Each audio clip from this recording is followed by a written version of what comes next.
One story ২৮, দ্বিতীয় বিবরণ ২৭ থেকে ৩৪, মসির তৃতীয় উপদেশকে কেন্দ্র করে। এটি এখন মসির তৃতীয় উপদেশ এবং মিশনের সমাপ্তি। মসি অতীতের ঘটনাগুলি স্মরণ করে ঈশ্বরের হৃদয়, ঈশ্বরের ইচ্ছা এবং ঈশ্বরের পরিকল্পনা তার লোকদের কাছে প্রকাশ, শিক্ষা এবং দেখাচ্ছেন। এই আইনের সমস্ত কথা পাথরে স্পষ্ট এবং সঠিকভাবে লেখা হবে। যখন তারা যিহোশূয়ের নেতৃত্বে ঈশ্বরের দেওয়া দেশে প্রবেশ করবে, তখন মসি, যিনি প্রবেশ করতে পারবেন না, তিনি কিছু বড় পাথর স্থাপন করতে এবং সেগুলোকে খোদাই করে আইনের সমস্ত কথা লিখতে বলবেন। তাদের ঈশ্বরের বাক্য মান্য করতে হবে, ঈশ্বরের দেওয়া আদেশ এবং বিধিগুলো স্মরণ করতে হবে এবং অনুসরণ করতে হবে। তবেই তারপর ঈশ্বরের দেওয়া দেশ, যেখানে দুধ ও মধু প্রবাহিত হয়, সেখানে ঈশ্বর তার কথা মতো কাজ করবেন। সমস্ত লোক আমেন বলবে। মসি ইসরায়েলীয়দের বিভক্ত করে গরিশিম পর্বত এবং এবল পর্বতে স্থাপন করলেন এবং লেবীয়দেরকে ঈশ্বরের আদেশ এবং বিধিগুলো সমস্ত ইসরায়েলীয়দের কাছে উচ্চস্বরে বলতে বললেন। তারপর সমস্ত লোককে উত্তর দিতে হবে এবং আমেন বলতে হবে। এটি হলো ঘোষণাটিকে সম্পন্ন করে স্বীকারোক্তি এবং স্বীকার করার জন্য। এবং শেষে যখন বলা হবে যে কেউ এই আইনের কথা পালন করে না, সে অভিশপ্ত, তখন সমস্ত লোক বলবে আমেন। সিনাই পর্বতে করা রক্তের চুক্তি এর পরে ঈশ্বর যাত্রাপুস্তকের দ্বিতীয় প্রজন্মের সাথে আরেকটি প্রতিজ্ঞা করলেন। এই প্রতিজ্ঞা অবশ্যই ভঙ্গ হবে, কিন্তু তবুও এই সমস্ত কিছু ঈশ্বরের আগত এবং আগামী লোকদের জন্য লেখা হয়েছে। এই সমস্ত আশীর্বাদ তোমার উপরে আসবে। মসি বললেন যে যদি ইসরায়েলীয়রা ঈশ্বরের বাক্য শোনে এবং ঈশ্বরের দেওয়া সমস্ত আদেশ পালন করে, তবে ঈশ্বর তাদেরকে বিশ্বের সমস্ত জাতির উপর শ্রেষ্ঠ করবেন এবং সমস্ত আশীর্বাদ তাদের উপর আসবে।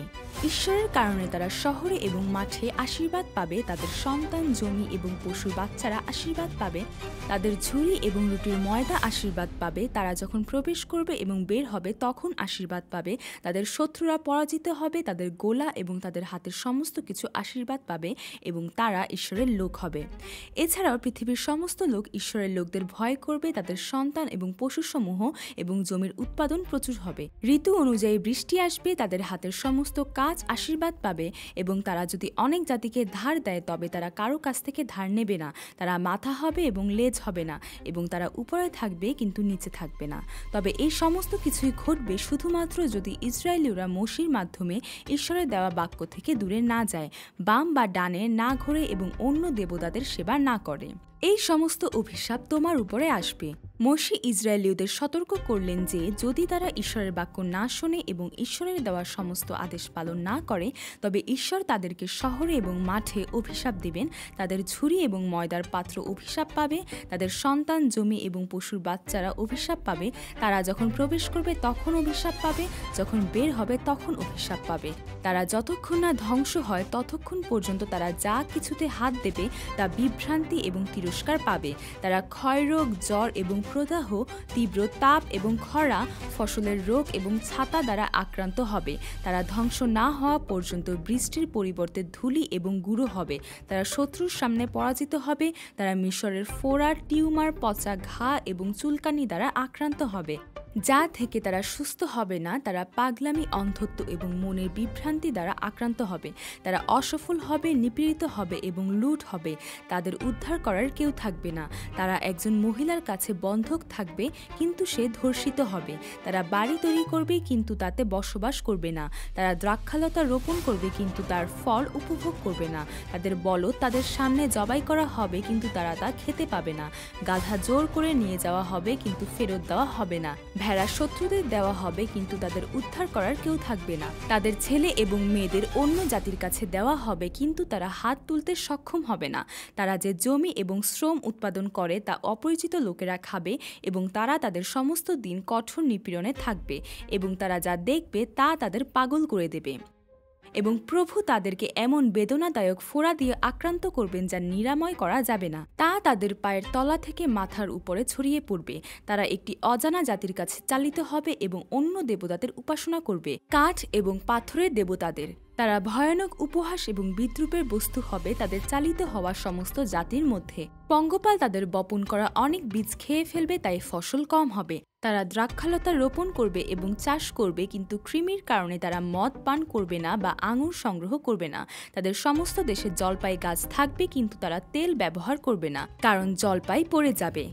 তাদের ছেলে এবং মেয়েরা থাকবে, কিন্তু তারা তাদের রাখবে না, কারণ তারা বন্দী হবে। জমির সমস্ত গাছ এবং ফসল পঙ্গপাল দ্বারা দখল করা হবে। যখন বিদেশিরা উপরে উঠবে, তারা নিচে নেমে যাবে এবং অন্যরা তাদেরকে ধার দেবে, কিন্তু তারা অন্যকে ধার দেবে না। অন্যরা মাথা হবে এবং তারা লেজ হবে। এই সমস্ত অভিশাপ তাদের উপরে আসবে। তাদের তাড়া করবে এবং তাদের ধরে ফেলবে যতক্ষণ না তারা ধ্বংস হয়, কারণ তারা তাদের ঈশ্বর প্রভুর বাক্য মান্য করেনি এবং তারা তার দেওয়া আদেশ এবং বিধিগুলো পালন করেনি। এটি তাদের এবং তাদের বংশধরদের জন্য চিরকালের জন্য একটি চিহ্ন এবং আশ্চর্য হবে। এছাড়াও ইসরায়েলীয়রা যারা সমৃদ্ধি সত্ত্বেও ঈশ্বরকে আনন্দ এবং উল্লাসের হৃদয়ে সেবা করেনি, তারা ক্ষুধার্ত, তৃষ্ণার্ত, নগ্ন হবে এবং ঈশ্বরের পাঠানো দুষ্ট শত্রু সেবা করবে এবং সমস্যায় পড়ে তারা তাদের শরীরের মাংস খাবে এবং এমনকি কোমল এবং ভঙ্গুর লোকেরা তারা তাদের সন্তানদের খাবে, অসন্তুষ্ট হবে এবং লড়াই করবে। এই সমস্ত কিছুর কারণে ঈশ্বর বলেছিলেন এই আইনের সমস্ত কথা এই বইতে লিখে রাখতে, কিন্তু তারা ঈশ্বরের গৌরবময় এবং ভয়ানক নামকে ভয় করেনি। ঈশ্বর এই আইনের বইতে লেখা নেই এমন সমস্ত রোগ এবং মহামারী তাদের উপরে আনবেন, এবং এমনকি যদি ইসরায়েলীয়রা আকাশের তারার মতো অনেক হয়, তিনি তাদের ধ্বংস করবেন এবং বিলুপ্ত করবেন, যেমন তিনি তাদের ভালো করতে এবং বৃদ্ধি করতে খুশি ছিলেন। এবং ঈশ্বর তাদেরকে অনেক জাতির মধ্যে ছড়িয়ে দেবেন, যেখানে তারা তাদের পূর্বপুরুষরা জানত না এমন মূর্তিগুলোর সেবা করবে, এবং তারা শান্তি বা বিশ্রামের জায়গা পাবে না। ঈশ্বর তাদেরকে একটি উদ্বিগ্ন মন, আকাঙ্ক্ষায় ক্লান্ত চোখ এবং হতাশ হৃদয় দেবেন। তাদের ক্রমাগত সন্দেহে রাখবেন, রাত এবং দিনে ভয়ে পূর্ণ করবেন। তাদের জীবন নিয়ে নিশ্চিত হবে না এবং তারা মিশরের দাস হিসেবে বিক্রি হবে, যে স্থানে ঈশ্বর তাদেরকে ফিরে যেতে নিষেধ করেছিলেন, কিন্তু কেউ তাদের কিনবে না। তিনি তোমাদের ঈশ্বর হবেন। সিনাই পর্বতে ইসরায়েলীয়দের সাথে করা রক্তের চুক্তি ছাড়াও মোশি মোয়াবের সমভূমিতে চুক্তির কথা বললেন। মোশি বললেন যে ইসরায়েলীয়রা মিশর থেকে ঈশ্বরের কাজ দেখেছে, কিন্তু ঈশ্বর তাদেরকে বোঝার বোধ, দেখার চোখ এবং শোনার কান দেননি। যদিও তাদের পোশাক 40 বছরের প্রান্তরে ক্ষয় হয়নি এবং তাদের পায়ের জুতো ক্ষয় হয়নি, ঈশ্বর তাদেরকে মিশরে যে সমৃদ্ধি ছিল তা দেননি এবং তাদেরকে মদ বা মদ্য পান করতে দেননি, যাতে তারা শুধুমাত্র ঈশ্বরের দিকে তাকিয়ে তাকে জানতে পারে। ঈশ্বরের লোকদের ঈশ্বরের কাজ স্মরণ করতে হবে এবং ঈশ্বরের বাক্য রাখতে হবে, তারপরে তারা সমৃদ্ধ হবে। আশ্চর্যজনকভাবে মানুষের মন জলের উপরে করুণা এবং পাথরের উপরে অভিযোগ করে। এখন ঈশ্বর ইসরায়েলের সমস্ত লোক তার সামনে ডাকলেন, তাদেরকে তার চুক্তির অংশীদার করলেন এবং তাদেরকে তার লোক বললেন, যেমন তিনি আব্রাহাম, ইসহাক এবং যাকবের কাছে শপথ করেছিলেন, এবং বললেন যে তিনি নিজেই তাদের ঈশ্বর হবেন। এবং এই চুক্তি শুধুমাত্র তাদের জন্য নয় যারা ঈশ্বরের সামনে রয়েছে, কিন্তু তাদের জন্য যারা সেখানে নেই। এই আইনের সমস্ত কথা রাখতে ঈশ্বর তার কথা মতো সবকিছু করবেন। তিনি তাদের ক্ষমা করবেন না যারা ঈশ্বরের অভিশাপের কথা শুনে এখনও নিজেদের ভালো আশা করে এবং শান্তি আশা করে। তিনি এই বইতে লেখা সমস্ত অভিশাপ তাদের উপরে যোগ করবেন এবং তিনি পৃথিবীর মুখ থেকে তাদের নাম মুছে ফেলবেন। যখন ঈশ্বরের লোকরা ঈশ্বরের বাক্য মান্য করে না এবং ঈশ্বরের বিরুদ্ধে পাপ করার কারণে মহামারী তাদের উপরে আসে, রোগ ছড়িয়ে পড়ে এবং তারা অনুর্বর এবং ধ্বংস হয়ে যায়, তখন অনেকেই জিজ্ঞাসা করবে, কেন ঈশ্বর এই জমির সাথে এমন করেছেন, কেন তিনি এত রাগান্বিত? এবং উত্তর হবে, এটি কারণ এই লোকেরা প্রভু তাদের পূর্বপুরুষদের ঈশ্বরের চুক্তি ত্যাগ করেছে, যে চুক্তি তিনি তাদের সাথে করেছিলেন যখন তিনি তাদেরকে মিশর থেকে বের করে আনলেন। তারা গিয়ে অন্য দেবতাদের উপাসনা করল এবং তাদের কাছে নত হলো, এমন দেবতাদের যাদের তারা জানত না এবং যাদেরকে তিনি তাদের দেননি। তাই প্রতিটি প্রজন্ম যারা আসে এবং যায়, তারা ঈশ্বরের বইতে লেখা প্রতিটি অভিশাপ দ্বারা আক্রান্ত হয়, জেনে যে ঈশ্বর তার ক্রোধের কারণে তাদেরকে অন্য জাতির মধ্যে নিক্ষেপ করেছেন, এবং যখন যা প্রকাশিত হয়নি এবং লুকানো ছিল তা প্রকাশিত হবে, তখন তারা জানবে যে ঈশ্বর এই বইতে তার কথা মতো কাজ করেছেন। তারা ঈশ্বরকে ভালোবেসে জীবন লাভ করবে। মোশি এখন ইসরায়েলীয়দের বললেন যে ঈশ্বর বারবার তাদেরকে বলেছেন ঈশ্বরের কথা শুনতে এবং ঈশ্বরের লোক হিসেবে বাঁচতে, কিন্তু যদি তারা শেষ পর্যন্ত ঈশ্বরের অবাধ্য হয় এবং ঈশ্বরের দ্বারা অভিশপ্ত হয়, এবং যদি তারা ঈশ্বরের কাছ থেকে চালিত হওয়ার সমস্ত জাতির মধ্যে তাদের হৃদয় এটি স্মরণ করে, তবে তাদেরকে আবার সমস্ত হৃদয় এবং সমস্ত আত্মা দিয়ে ঈশ্বরের কথা শুনতে হবে। তারপর ঈশ্বর তার ক্রোধ থেকে ফিরে আসবেন এবং তাদের প্রতি আবার করুণা করবেন, এবং তিনি সমস্ত লোককে যারা ছড়িয়ে পড়েছিল তাদেরকে একত্র করবেন এবং তাদেরকে তাদের পিতৃপুরুষদের জমিতে ফিরিয়ে আনবেন, এবং তারা আবার তা দখল করবে এবং তারা তাদের পিতৃপুরুষদের চেয়ে আরও বৃদ্ধি পাবে। এবং এখন ঈশ্বর তাদের হৃদয় এবং তাদের বংশধরদের হৃদয়ে তকছেদ করবেন, শেষ পর্যন্ত তাদেরকে ঈশ্বরের সমস্ত হৃদয় এবং সমস্ত আত্মা দিয়ে ভালোবেসে একটি নতুন জীবন লাভ করাবেন এবং তারা ঈশ্বরের কথা শুনবে এবং ঈশ্বরের দেওয়া সমস্ত আদেশ পালন করবে। তারপর শেষ পর্যন্ত যদি তারা আইনের বইতে লেখা ঈশ্বরের আদেশ এবং বিধিগুলো পালন করে এবং সমস্ত হৃদয় এবং সমস্ত আত্মা দিয়ে ঈশ্বরের কাছে ফিরে আসে, তবে ঈশ্বর তাদের হাতের কাজ, সন্তান, তাদের পশুর বাচ্চা, ফসল এবং সমস্ত কিছুতে সমৃদ্ধ করবেন এবং তাদের প্রতি আবার সন্তুষ্ট হবেন এবং তাদের আশীর্বাদ করবেন। আমি আকাশ ও পৃথিবীকে সাক্ষী করব, মোশে যা কিছু বললেন সেই সকল কথা কঠিন নয় বা দূরে নেই, বরং তা এতই নিকটে যে তা তাদের মুখে ও হৃদয়ে রয়েছে এবং তারা তা পালন করতে পারে। তিনি আবার তাদের সামনে জীবন ও আশীর্বাদ এবং মৃত্যু ও শাস্তি রাখলেন। যদি তারা ঈশ্বরের বাক্য মান্য করে তবে তিনি তাদের আশীর্বাদ করবেন, কিন্তু যদি তারা ঈশ্বরের থেকে মুখ ফিরে অন্য দেবতাদের উপাসনা করে তবে তারা ধ্বংসপ্রাপ্ত হবে। এই সকল বিষয়ে মোশে আকাশ ও পৃথিবীকে সাক্ষী করে বললেন, আমি তোমাদের সামনে জীবন ও মৃত্যু, আশীর্বাদ ও অভিশাপ রাখলাম। অতএব জীবনকে বেছে নাও, যাতে তুমি ও তোমার সন্তানরা বাঁচতে পারো এবং যাতে তুমি প্রভু তোমার ঈশ্বরকে ভালোবাসতে পারো, তার কণ্ঠস্বর শুনতে পারো এবং তার সাথে দৃঢ়ভাবে থাকতে পারো, কারণ প্রভুই তোমার জীবন। এখানে মোশের তৃতীয় উপদেশ শেষ হলো এবং মোশের জীবনও শেষ হলো। ইসরায়েলীয়দের সাথে তার সম্পর্ক শেষ হলো। ঈশ্বর তোমাদের সাথে যাবেন এবং কখনো তোমাদের ত্যাগ করবেন না বা ছাড়বেন না।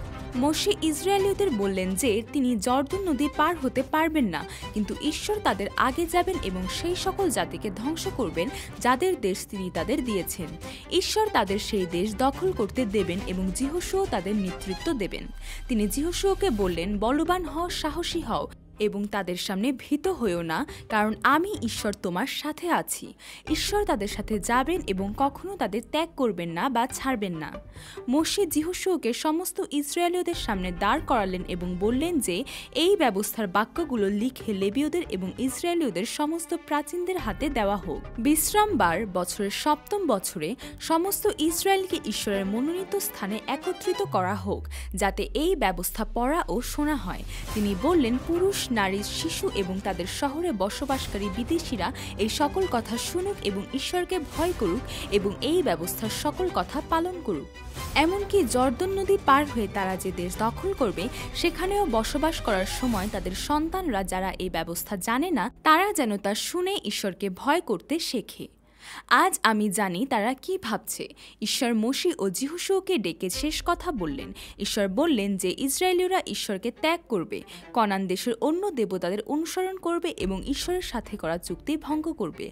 ফলে ঈশ্বর তাদের উপর ক্রুদ্ধ হবেন এবং তাদের থেকে নিজেকে গোপন করবেন, তাদের সামনে আর নিজেকে প্রকাশ করবেন না। অনেক বিপদ ও দুর্দশার সময় তারা বলবে যে এই বিপদ তাদের উপর এসেছে কারণ ঈশ্বর তাদের সাথে নেই।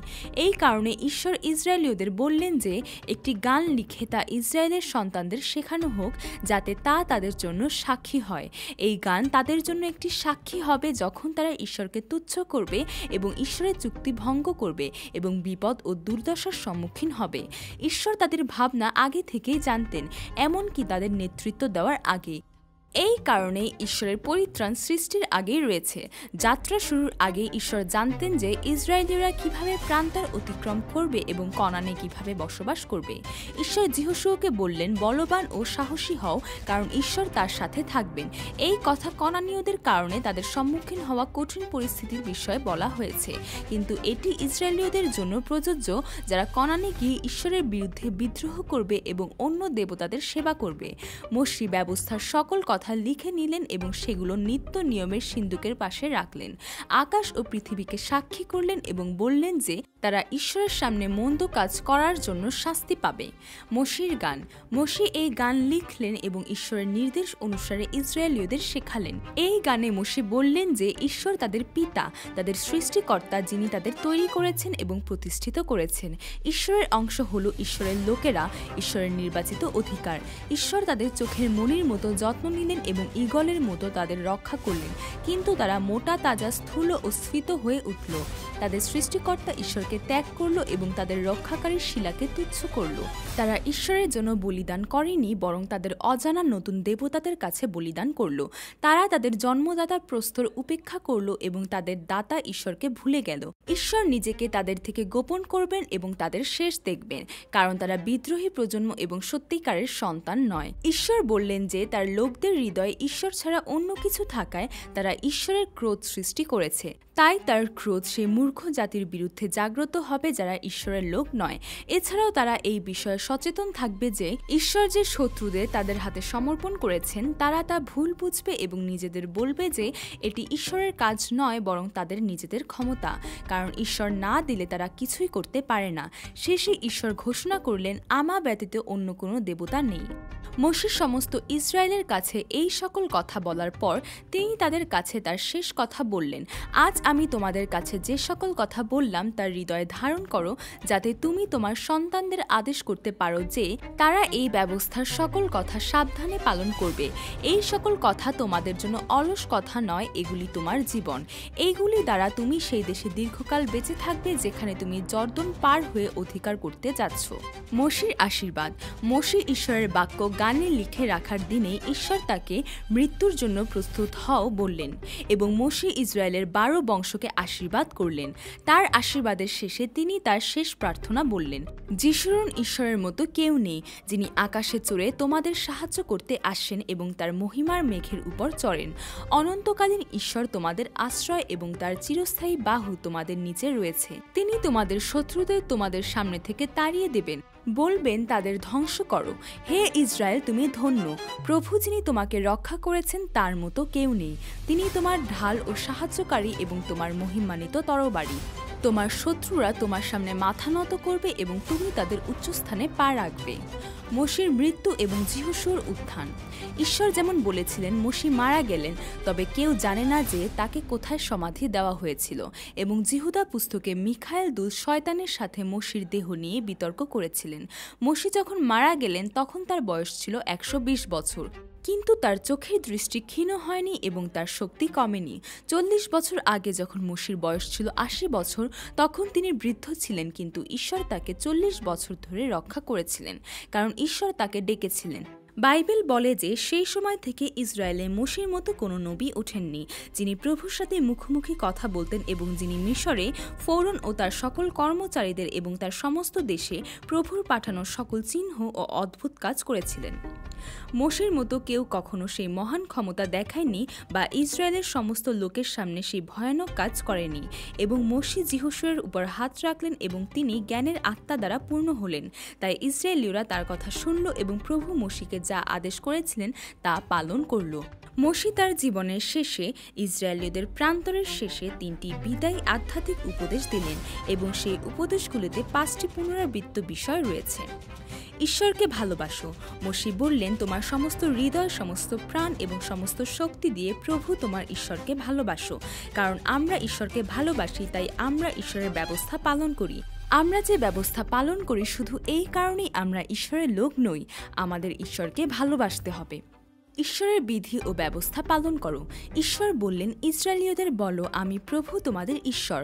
তোমরা মিশরে যেমন করতে, সেখানে যেমন করতে তেমন করবে না, এবং আমি তোমাদের যে দেশে নিয়ে যাচ্ছি সেই কনান দেশে যেমন করে তেমন করবে না, তাদের রীতিনীতি অনুসরণ করবে না। তোমরা আমার বিধি পালন করবে এবং আমার ব্যবস্থা সাবধানে মান্য করবে। আমি প্রভু তোমাদের ঈশ্বর। আমার বিধি ও ব্যবস্থা পালন করো, কারণ যে ব্যক্তি তা পালন করে সে তা দ্বারা বাঁচবে। আমি প্রভু। এবং মোশি বললেন, তবে প্রভু তোমাদের ঈশ্বর তোমাদের যে দেশ অধিকার করতে দিচ্ছেন সেখানে তিনি তোমাদের প্রচুর আশীর্বাদ করবেন, যদি তোমরা সম্পূর্ণরূপে প্রভু তোমাদের ঈশ্বরের কথা মান্য করো এবং আজ আমি তোমাদের যে সকল আদেশ দিচ্ছি তা সাবধানে পালন করো। এটি শুধুমাত্র ঈশ্বরের বাক্য শোনা, এটি ঈশ্বরের আদেশ। এবং মোশি দ্বিতীয় বিবরণে তার 3টি উপদেশে বারবার বলেছেন যে ঈশ্বরের বিধি ও ব্যবস্থা পালন করলে বাঁচা যায়। এবং মোশি স্পষ্টভাবে বললেন, ভবিষ্যতে যখন তোমার পুত্র তোমাকে জিজ্ঞাসা করবে, প্রভু আমাদের ঈশ্বর তোমাদের যে সকল বিধি নিয়ম ও ব্যবস্থা দিয়েছেন তার অর্থ কি? তখন তাকে বলো, আমরা মিশরে ফৌরনের দাস ছিলাম, কিন্তু প্রভু তার শক্তিশালী হাত দিয়ে আমাদের মিশর থেকে বের করে আনলেন। আমাদের চোখের সামনে প্রভু মিশর ও ফৌরন এবং তার সমস্ত পরিবারের উপর মহান ও ভয়ানক চিহ্ন ও অদ্ভুত কাজ করলেন, কিন্তু তিনি আমাদের সেখান থেকে বের করে এনেছেন যাতে আমাদের সেই দেশে নিয়ে যান যা তিনি আমাদের পূর্বপুরুষদের কাছে শপথ করেছিলেন। প্রভু আমাদের আদেশ দিয়েছেন যে আমরা এই সকল বিধি পালন করব এবং প্রভু আমাদের ঈশ্বরকে ভয় করব, যাতে আমরা সর্বদা সমৃদ্ধ হই এবং বেঁচে থাকি যেমন আজ রয়েছি। পাপ এবং মন্দতা। পাপ এবং মন্দতা যা মানুষকে ঈশ্বরের লোক হিসেবে বাঁচতে বাধা দেয় তা দূর করতে হবে। এইভাবে তারা ঈশ্বরের রাজ্যে ঈশ্বরের লোক হিসেবে বাস করতে পারে। ঈশ্বরকে স্মরণ করুন। মোশে ইসরায়েলীয়দের বলেছিলেন ঈশ্বরকে স্মরণ করতে, মিশরীয় দাসত্ব থেকে তাদের উদ্ধার করা হয়েছিল তা স্মরণ করতে, প্রান্তরে কী কারণে ঈশ্বরের ক্রোধ সৃষ্টি হয়েছিল তা স্মরণ করতে, ঈশ্বরের কাজ স্মরণ করতে, এবং ঈশ্বরকে এবং ঈশ্বরের নিয়ম ভুলে যাওয়া যাবে না। এছাড়াও ঈশ্বর এবং তার কাজগুলি ভুলে না গিয়ে স্মরণ করার জন্য ঈশ্বর হৃদয়ের ত্বকছেদ, বিশ্রামবার, উৎসব, এমনকি খাদ্য, গান, স্মৃতিস্তম্ভ, আকাশ ও পৃথিবী এর মাধ্যমে ঈশ্বরকে ভুলে না গিয়ে স্মরণ করতে হবে এবং গৃহশিক্ষার মাধ্যমে যে কোনো সময় যে কোনো স্থানে ঈশ্বর সম্পর্কে শিক্ষা দিতে হবে এবং সর্বোপরি ঈশ্বরের বাক্যের মাধ্যমে ঈশ্বরকে স্মরণ করতে হবে। ভয় পাবে না। মোশে ইসরায়েলীয়দের বলেছিলেন দৃঢ় এবং সাহসী হও, তাদের কারণে ভয় পেও না বা আতঙ্কিত হও না, কারণ তোমাদের প্রভু ঈশ্বর তোমাদের সাথে আছেন। তিনি কখনো তোমাদের ত্যাগ করবেন না বা পরিত্যাগ করবেন না। যদি তারা ঈশ্বরকে ভালোবাসে, ঈশ্বরের বিধি এবং আইন মেনে চলে, পাপ দূর করে এবং ঈশ্বরকে স্মরণ করে, তবে তাদের ভয়ের কিছু নেই, কারণ ঈশ্বর তাদের সাথে আছেন। আবারও দ্বিতীয় বিবরণের সমাপ্তিতে এই বিধি এবং আইন পালন সম্পর্কে সংক্ষেপে বলতে গেলে, ঈশ্বর তাদের এই বিধি এবং আইন দিয়ে এবং তাদের পালন করতে বলার উদ্দেশ্য এই নয় যে তারা এগুলো পালন করে ঈশ্বরের লোক হিসেবে যোগ্য হবে, বরং তারা এগুলো পালন করার জন্য তাদের সর্বোচ্চ চেষ্টা করবে, কিন্তু যত বেশি তারা পালন করার চেষ্টা করবে তত বেশি তারা নিজেদের অক্ষমতা আবিষ্কার করবে এবং এইভাবে তারা ঈশ্বরের কাছে উদ্ধারের জন্য কান্না করবে। আমাদের পবিত্রীকরণ আরও বেশি যোগ্য হওয়ার বিষয় নয়, বরং আমরা অযোগ্য তা আবিষ্কার করা, নিজেদের আরও বেশি অস্বীকার করা এবং ঈশ্বরের অনুগ্রহের উপর নির্ভর করা। এখন আদিপুস্তক থেকে শুরু করে আমরা যাত্রা পুস্তক হয়ে দ্বিতীয় বিবরণ পর্যন্ত যাত্রা শেষ করেছি। ঈশ্বরের ইচ্ছা এবং পরিকল্পনায় পাপীদের ডেকে ঈশ্বরের সন্তান, ঈশ্বরের লোক এবং ঈশ্বরের দাস করার জন্য ইসরায়েলীয়দের প্রতি ঈশ্বরের আগ্রহের গল্পটি মোশির নেতৃত্বে নয়, বরং যিহোশুয়ের নেতৃত্বে কনান দেশ জয় করার মাধ্যমে অব্যাহত রয়েছে, যা ঈশ্বর উত্তরাধিকার হিসেবে তাদের দিয়েছিলেন। আমেন।